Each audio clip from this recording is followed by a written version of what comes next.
Thanks for joining us on Jamaica Magazine and just catching up on our culinary heritage. I never knew our one-pot meals came from our African ancestors.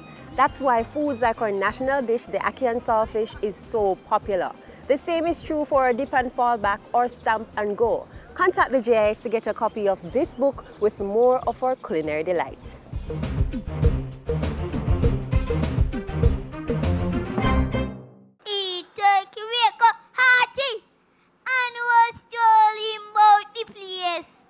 When him and Kate had starving dog just woke up face to face. The turkey stopped. The dog drop. Him lick him mouth and walkie. He make our mama dive and punked up on the turkey. Let's marry ballot. Save the turkey!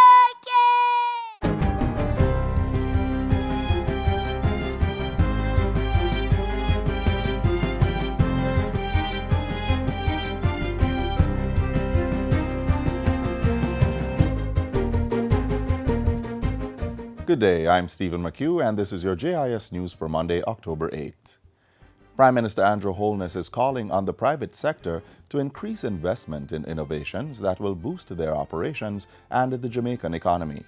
The future of Jamaica is great, and we want our business people to be optimistic in their outlook, to take risks on Jamaica, and the government is playing its role as a regulator. The Prime Minister was speaking on Friday at the launch of GB Energy Texaco Jamaica's Autogas at the Texaco service station on Halfway Tree Road. He commended the company for launching the new liquefied petroleum gas, which he says aligns with the government's commitment to diversifying Jamaica's energy mix. A national trade information portal has been launched to provide a central access point for laws, regulations, procedures, and other measures relating to trade procedures. The portal will become operational in mid-2019. Speaking at the launch, Industry and Commerce Minister Audley Shaw said it was essential to improving the ease of doing business in Jamaica. This is all part of a modern and coordinated approach to doing business at international standards. Trade has always played a major role in the Jamaican economy, with the value of exports and imports totaling over 50% of the country's gross domestic product. At the same function, the National Foreign Trade Policy and Consultancy was unveiled to complement the portal.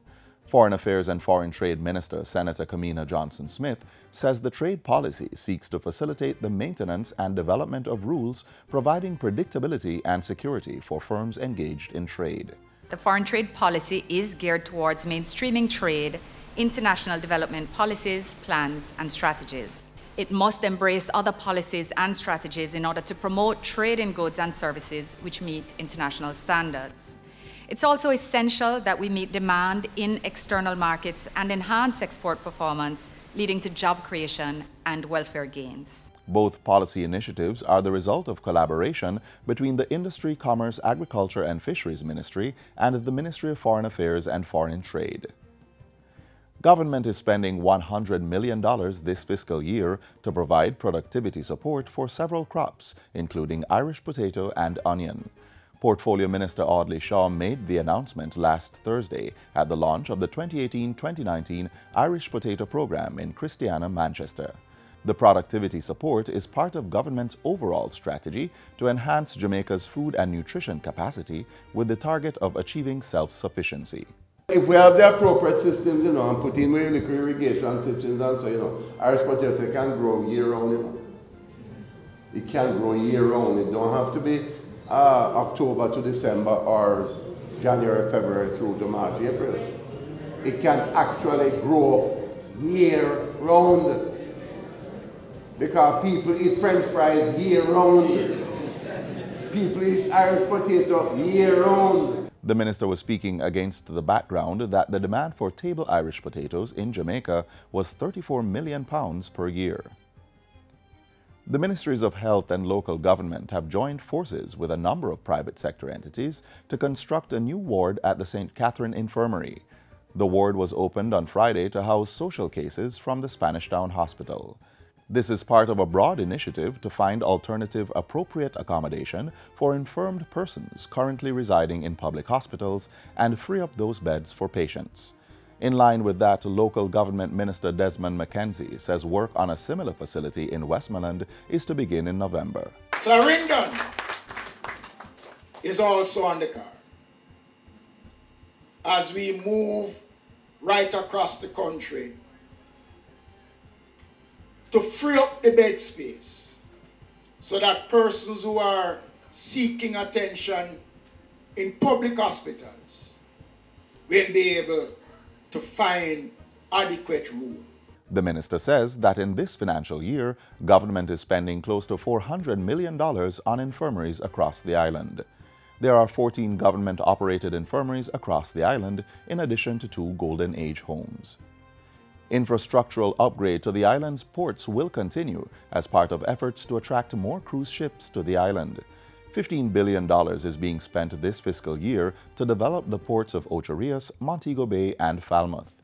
CEO of the Port Authority of Jamaica, PAJ, Professor Gordon Shirley, says creating visitor-friendly ports is critical to the industry. The Port Authority of Jamaica has always placed great emphasis on the reviews that we have received and information we have received about the guests' reaction to our terminals. And over the past few years, in response to those, a number of changes have been made. Professor Shirley was speaking at the recent official welcome event for Carnival Horizon, docked in Ocho Rios, with a capacity of nearly 4,000 passengers. Between January and August of this year, the country welcomed more than 1.2 million cruise passengers. Future cruise ship bookings for the island include more than 26,000 passengers for the island's ports. And that's it for JIS News Today. I'm Stephen McHugh. Thanks for watching.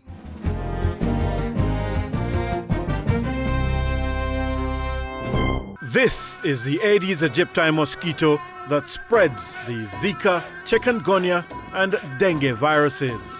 Search for its breeding sites and destroy them. A message from the Ministry of Health.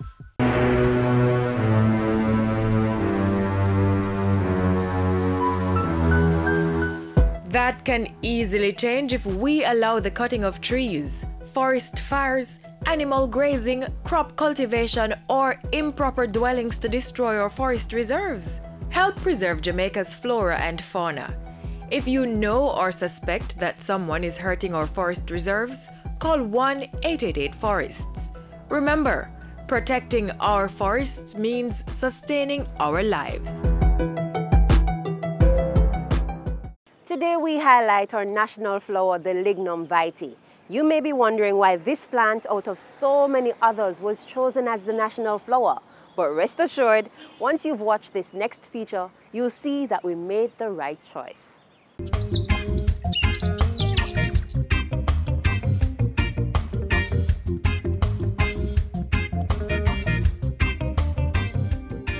Christopher Columbus saw it here when he came.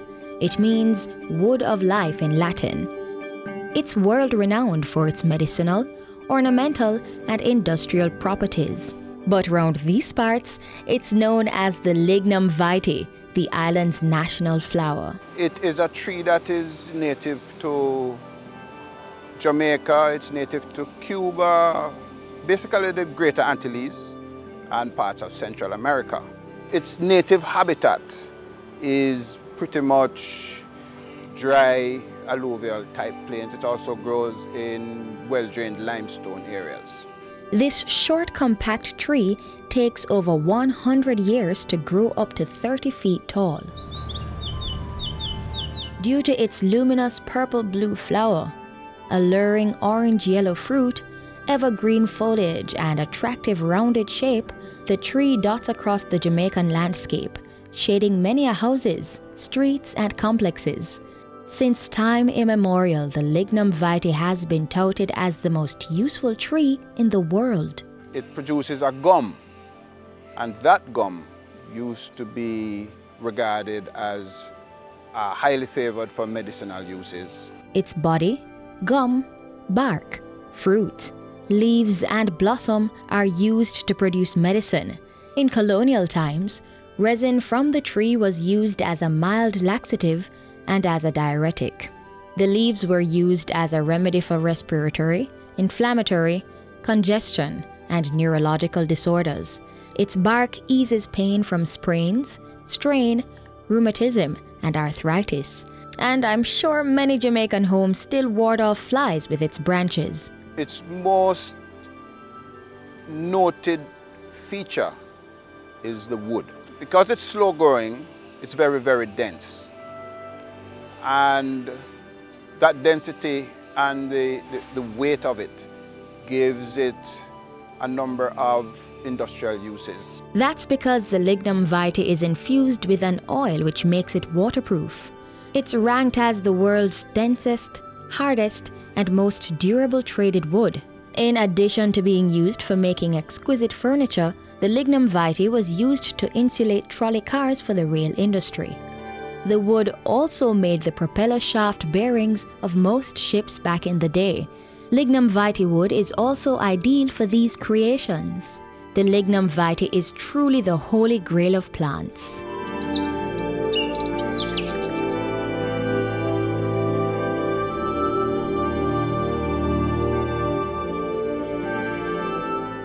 Papi look kinda sad today. Him know say something wrong. No rickety, no rukutu, no tram, no balam bam. But do me feel it so? All things I'm for the best. Me make me conscience rule me. For a tram car, we'll need a rest. So, me will walk a mile and a half. Fi hear the palam pam. The bus drives sweet, but massa, it no sweet like the tram. Which parish do you find Roaring River, Brighton Blue Hole, and Silver Spring? Find out in our newest Heritage Month offering.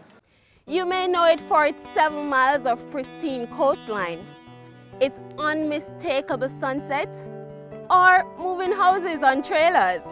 You may see it in the news for its motorcycles, but there's so much more to the island's most westerly parish. We decided to give you a little peek. So come now, come around the bend with us in Westmoreland.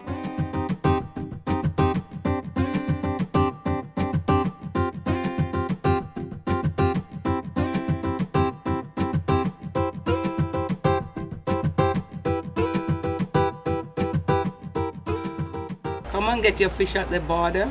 We have our nice seafood. We have conch, we have steamed fish, we have bami, we have soup. If you come to the border, believe you me, you will never stop coming to the border. If you're looking for an in-depth history lesson, you won't find it in this feature. Be sure to head on over to jis.gov.jm for a parish profile. What you'll get though is some good food and some breathtaking sights around these parts. When sugar was king, it was the center of economic life. And it was from these lands that Jamaica's road to independence was paved. Just look up the 1938 riots and the passage of universal adult suffrage in 1944. Up the road and round the bend, you'll find persons who came here to supply manpower. Yes, we're talking about Chinese and Indian indentured servants, and their influences live on.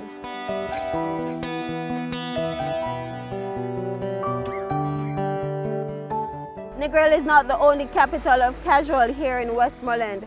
What do you think about Bluefields?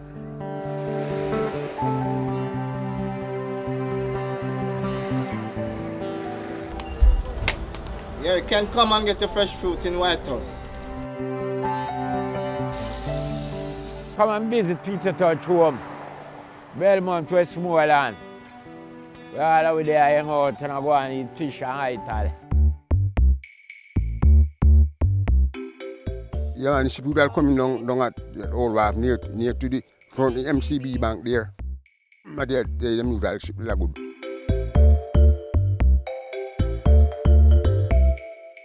We came further up the hill. Up the hill. round the bend to a place called Good Hope in Westmoreland, where our locals told us about a great house, right? The Whitehall Great House. Great House. This is our tour guide.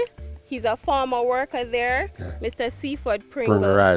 Right. He was just telling us about the produce that came from there. Yeah. You said logwood. Logwood, pimento. Pimento. Yeah.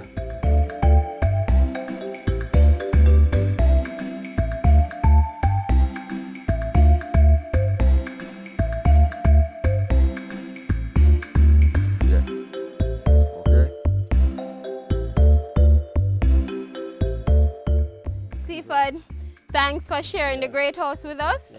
And see you next time. You're welcome. You've seen our mountains, you've seen our springs, you've even seen our rivers. But did you know that we have a blue hole too? We're going to check that out right now.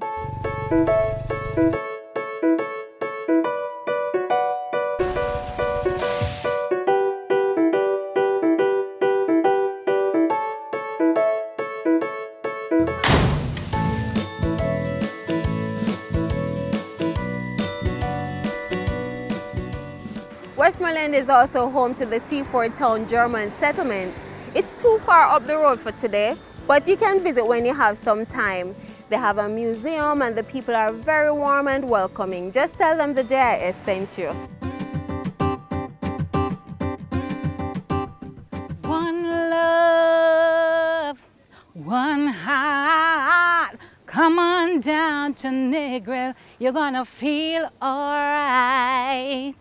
The tour done.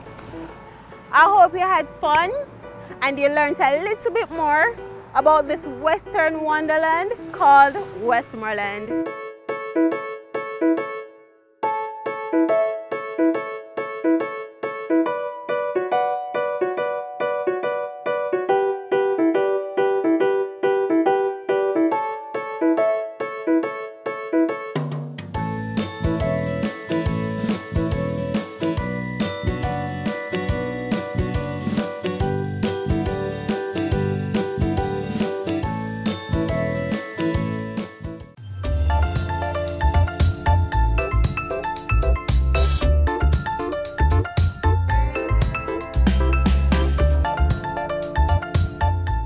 Part of cultural preservation is the protection of the physical artifacts that we've collected over the years. Watch now how we preserve metals. Good day, ladies and gentlemen. Welcome to the Headquarters House, home of the Jamaica National Heritage Trust. We're going to take you through some of the ropes in the methods in conservation, so please come along with us.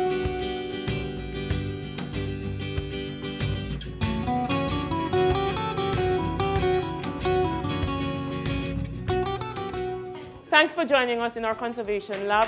We have here working with us Mr. Darrington Ferguson as well as Mr. Frank Gale, and we'll be looking at some of the methods they will be applying to different material types for the preservation of our material culture of Jamaica.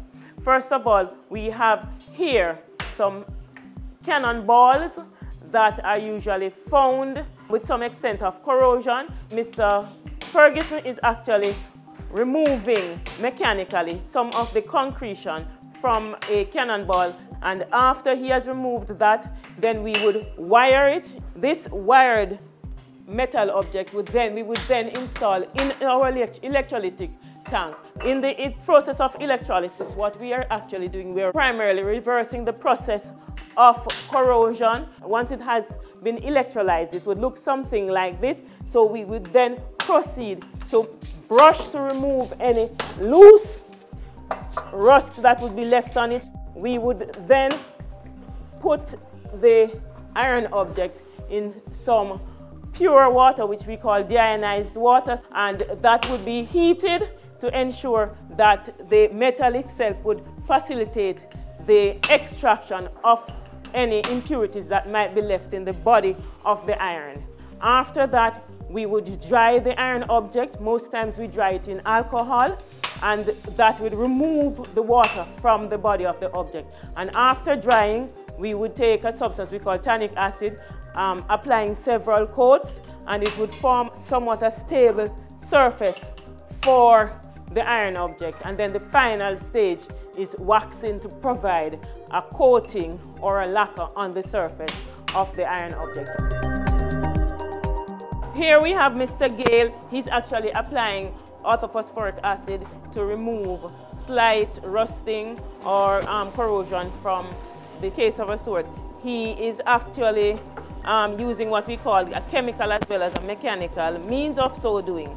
We have close to it the extractor system, which is used to remove harmful fumes from the atmosphere in order to make the environment a much healthier one in which and a safer one for us to work. Lead corrodes by forming mainly lead sulfide and lead carbonate. So we would be soaking it first of all in ammonium acetate, and that would basically remove within a few hours the lead carbonate. In order to remove any residue of ammonium acetate that might be left on the lead, we would then rinse it quickly for a short time period. Just rinse it in a bath of a very dilute solution of hydrochloric acid.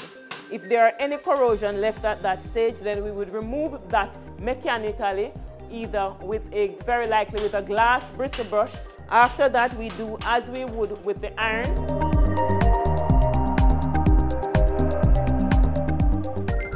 Coming over here now, we have copper or copper material.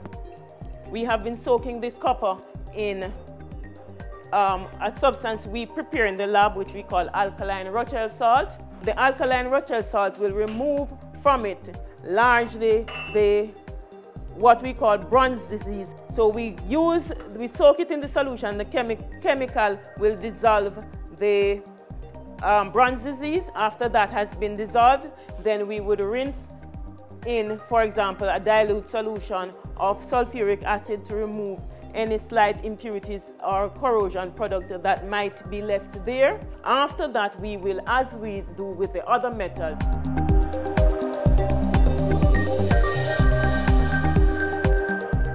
ladies and gentlemen, I hope you were well informed by the information we've imparted today, and you're welcome to join us at any time, particularly at our heritage sites. And when you see our heritage sites, you see the artifacts that are there, you will appreciate to a greater extent the effort that has gone into its preservation.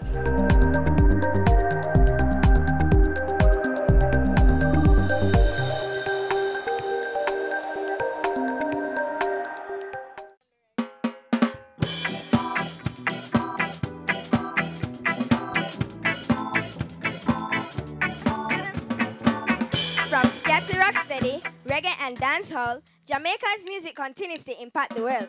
And this year, the 8th staging of the JIS Heritage Competition celebrates our vibrant and dynamic musical heritage. I say yeah, I say yeah, what I say, do what I say. Can you hear me say yeah, yeah, it's what I say, and right now someone else has died. Students aged 9 to 12 enter the essay competition.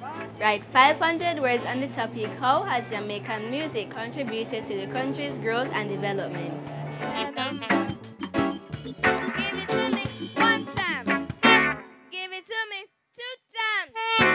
Secondary level students enter the poster competition with digital or illustrated pieces, and tertiary level students, the photo competition is for you. And right now, someone else has. The topic for the poster and photo competition is Jamaica's music, the stage for growth and development. Now moonshine, bright tonight, how we are trying to be all night till daylight. For additional information, visit the JIS website at www.jis.gov.jm. Email heritage essay, heritage poster, heritage photo, all at jis.gov.jm, or call 876-926-359024. It's my legacy, all I've got to say. Reggae my song. The competition is now open. And all entries must be submitted by Sunday, October 28th.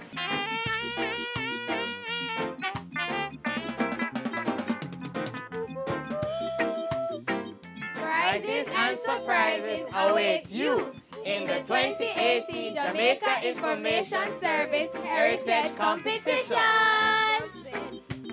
Lord, I feel like crying now. I feel like moving. And I feel like...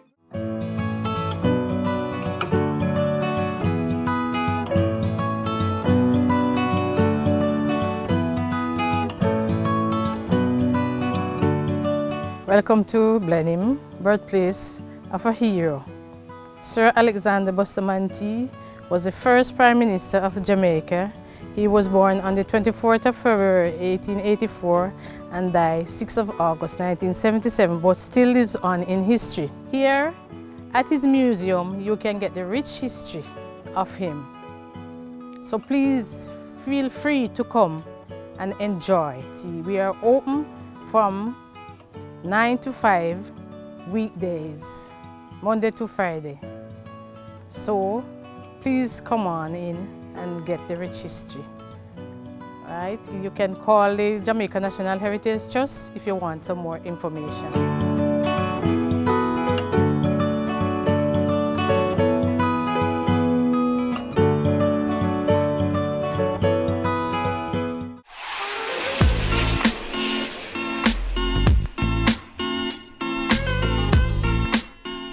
And that's it for today. For more of our programs, visit jis.gov.jm or our YouTube channel. You may also stay in touch with us by joining us on all the major social media platforms. And there's a mobile app that's Android and iOS compatible. On behalf of the entire team here at DGIS, I'm Sandra Clark. Walk good.